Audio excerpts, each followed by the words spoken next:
नमस्कार मित्रों, मेरे YouTube चैनल एस्ट्रो गाइडेंस में आपका पुनः स्वागत है। आज एक बहुत अच्छी विधि मैं आपको बताने जा रहा हूँ। उस विधि से आप किसी भी कार्य में सफलता या असफलता की प्रत्याशा की गणना बहुत ही आसानी से कर सकते हैं। मान लीजिए आप कोई काम करने जा रहे हैं, तो उस कार्य में आपको सफलता मिलेगी या नहीं मिलेगी, या कितनी प्रतिशत सफलता मिलेगी, इसका आकलन आप उस कार्य को प्रारंभ करने के पहले ही इस विधि से कर सकते हैं।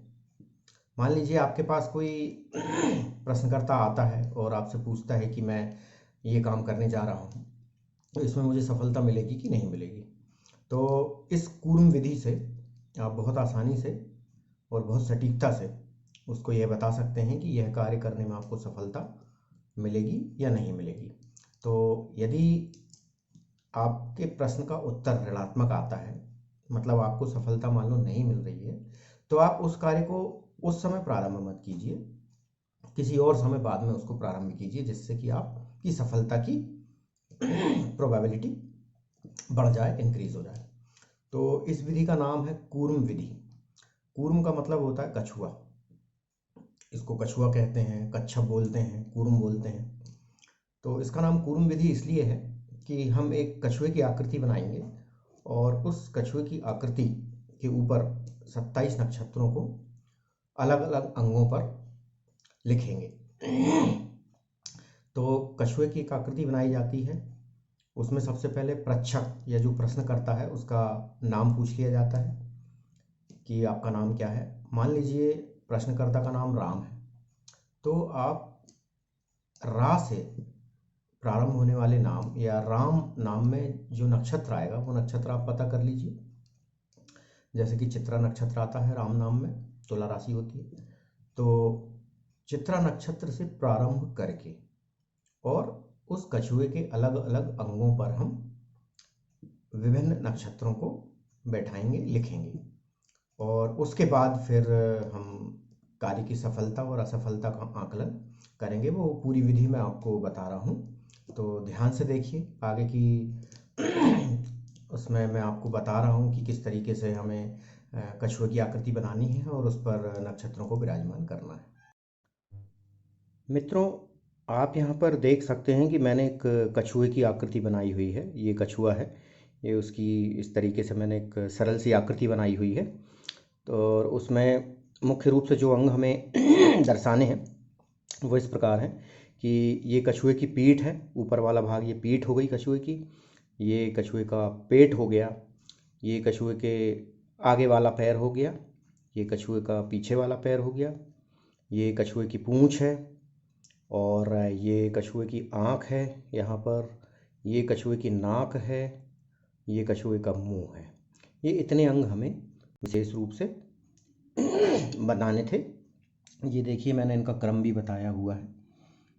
पेट, कछुए की पीठ, पेट, नाक, पूँछ, आँखें, आगे वाला पैर, मुंह, पीछे वाला पैर और गर्दन। अब मित्रों इसमें हमें ये करना है कि सबसे पहले हम प्रश्नकर्ता का नाम पूछ लेंगे। मैंने इसमें एक उदाहरण लिया है, मैंने प्रश्नकर्ता का नाम राम लिया है। तो राम नाम से चित्रा नक्षत्र बनता है। तो चित्रा नक्षत्र से लेकर 3 नक्षत्र, मतलब चित्रा 1, और उसके जस्ट बाद आता है स्वाति नक्षत्र, और फिर आता है विशाखा नक्षत्र। क्रम से लेना है आपको नक्षत्रों का क्रम आपको किसी पंचांग में या किताब में मिल जाएगा। तो सबसे पहले ये क्रम मैंने दिया हुआ है, ये है क्रम। सबसे पहले कछुए की पीठ पर आपको 3 नक्षत्र बिठाने हैं, और वो 3 नक्षत्र कहाँ से चालू होंगे? प्रश्नकर्ता के नाम से। तो यहाँ पर प्रश्नकर्ता का नाम राम था, तो राम से चित्रा नक्षत्र बनता है। तो देखिए कछुए की पीठ पर मैंने चित्रा नक्षत्र लिखा है, चित्रा के बाद आता है स्वाति नक्षत्र, वो लिखा हुआ है, और उसके बाद आता है विशाखा नक्षत्र, तो मैंने विशाखा नक्षत्र लिखा हुआ है। तो इस प्रकार हमने कछुए की पीठ पर 3 नक्षत्र लिख दिए क्रम से, प्रश्नकर्ता के नाम से जो नक्षत्र आ रहा है वहाँ से प्रारंभ करके लगातार 3 नक्षत्र। उसके बाद विशाखा नक्षत्र से आगे 3 नक्षत्र लेने हैं, जिनको हम कछुए के पेट पर लिखेंगे। पेट पर 3 नक्षत्र लिखेंगे। तो ये कछुए के पेट पर मैंने 3 नक्षत्र लिखे हुए हैं जो विशाखा के बाद आते हैं क्रम से। विशाखा के बाद अनुराधा, ज्येष्ठा और मूल, ये मैंने उसके पेट पर लिख दिए, ये देखिए। उसके बाद कछुए की नाक पर 3 नक्षत्र लिखने हैं, इसके बाद आने वाले 3 नक्षत्र। तो मूल के बाद जो 3 नक्षत्र आते हैं वो कछुए की नाक पर मैंने यहाँ लिखे हुए हैं, ये नाक है। और यहाँ मैंने 3 नक्षत्र लिखे हैं, पूर्वाषाढ़ा, उत्तराषाढ़ा और श्रवण। इसके बाद नाक के बाद पूंछ, पूंछ पर 3 नक्षत्र लिखने हैं उसी क्रम में आगे। तो ये देखते हैं, पूंछ पर 3 नक्षत्र लिखे हुए हैं, धनिष्ठा, शतभिषा और पूर्व भाद्रपद। इसी प्रकार से आंखों पर 3 नक्षत्र लिखना है, आगे वाले पैर पर 3 नक्षत्र लिखना है, मुंह पर 3 नक्षत्र लिखना है, पीछे वाले पैर पर 3 नक्षत्र लिखना है और आखिरी में गर्दन पर 3 नक्षत्र लिखना है। तो इस तरीके से देखिए मैंने उसके सभी अंगों पर क्रम से नक्षत्र लिखे हुए हैं। इस विधि में आपको 2 चीज़ों की आवश्यकता होगी। पहला, प्रश्नकर्ता के नाम का नक्षत्र। यहाँ पर मैंने राम नाम लिया है इसलिए उसके नाम का नक्षत्र चित्रा है। और प्रश्नकाल का नक्षत्र, जिस समय प्रश्न किया जा रहा है वो नक्षत्र आपको लेना है। तो इस प्रकार कछुए के 9 अंगों पर 3-3 नक्षत्र हम विराजमान कर देंगे। 9 अंगों का क्रम निर्धारित है, एक बार मैं आपको फिर बता दे रहा हूँ। 9 अंगों में सबसे पहले आएगी पीठ, पीठ पर 3 नक्षत्र, पेट पर 3 नक्षत्र, नाक पर 3 नक्षत्र, पूंछ पर 3 नक्षत्र, आंखों पर 3 नक्षत्र। इसके बाद आगे वाले पैर पर 3 नक्षत्र, फिर मुंह पर 3 नक्षत्र, फिर पीछे वाले पैर पर 3 नक्षत्र और अंत में गर्दन पर 3 नक्षत्र हमें लिखने हैं। क्रम वही रहेगा, प्रश्नकर्ता का नाम सबसे पहले पूछ लीजिए और नाम के अनुसार उसका नक्षत्र पता कर लीजिए और उस नक्षत्र से प्रारंभ करके लगातार क्रम से 27 नक्षत्रों को कछुए के विभिन्न अंगों पर हम विराजमान कर देंगे। अब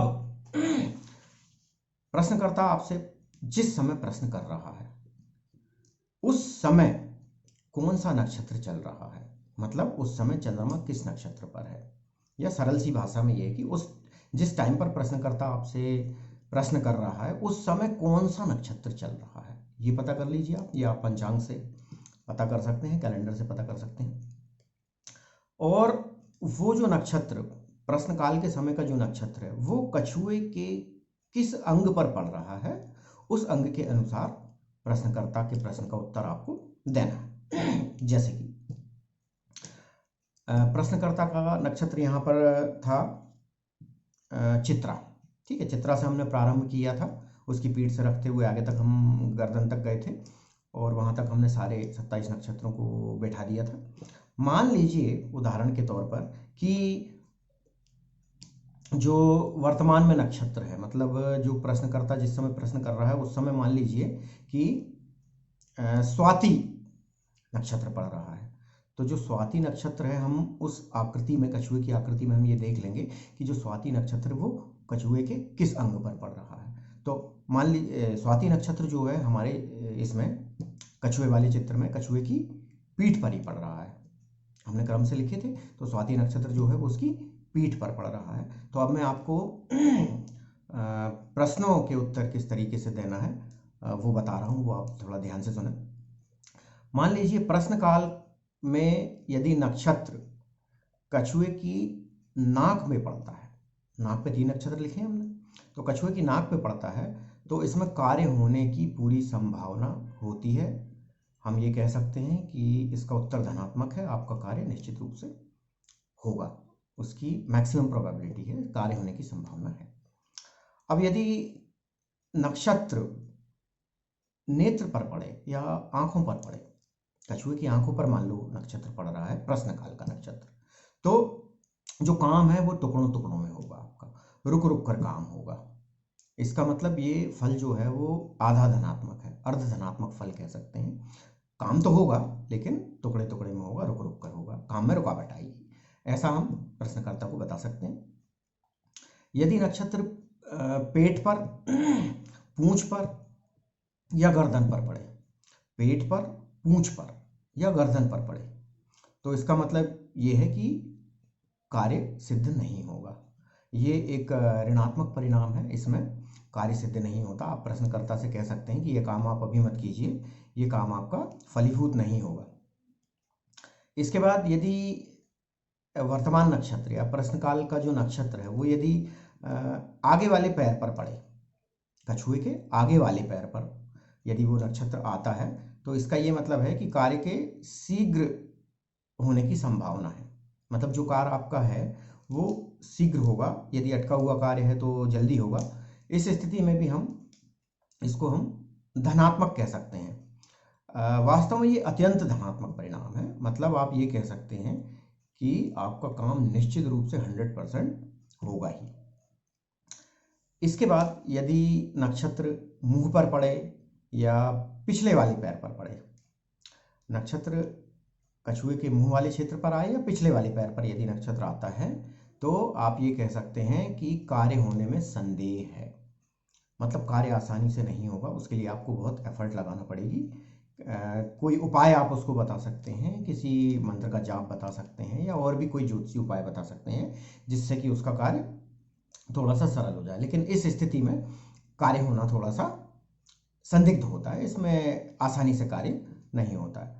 तो इस तरीके से आप विभिन्न अंगों पर पड़ने वाले वर्तमान या प्रश्नकाल के नक्षत्र के हिसाब से कार्य का सिद्ध होना या नहीं होना आप आसानी से प्रश्नकर्ता को बता सकते हैं। यह विधि आप अपने लिए भी प्रयोग कर सकते हैं। यदि आप किसी काम को करने जा रहे हैं तो आप कछुए की आकृति बना करके और अपने नाम का नक्षत्र से प्रारंभ करके पीठ से और वर्तमान नक्षत्र से आप देख सकते हैं कि वो कहाँ पर पड़ रहा है, किस अंक पर पड़ रहा है। उस अंक के हिसाब पर का जो फल होगा, उस फल के हिसाब से आप अपना काम चालू कर सकते हैं।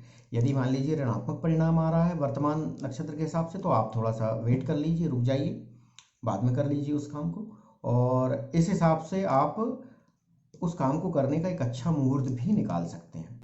तो मित्रों, इस प्रकार से हम इस कूर्म विधि से किसी कार्य के धनात्मक या ऋणात्मक परिणाम को पहले से जान सकते हैं, और हम स्वयं किसी कार्य के करने का मुहूर्त भी निर्धारित कर सकते हैं। आज के लिए इतना ही। ये विधि आपको कैसी लगी मुझे कमेंट बॉक्स में कमेंट करके ज़रूर बताइए। धन्यवाद। जय श्री राम।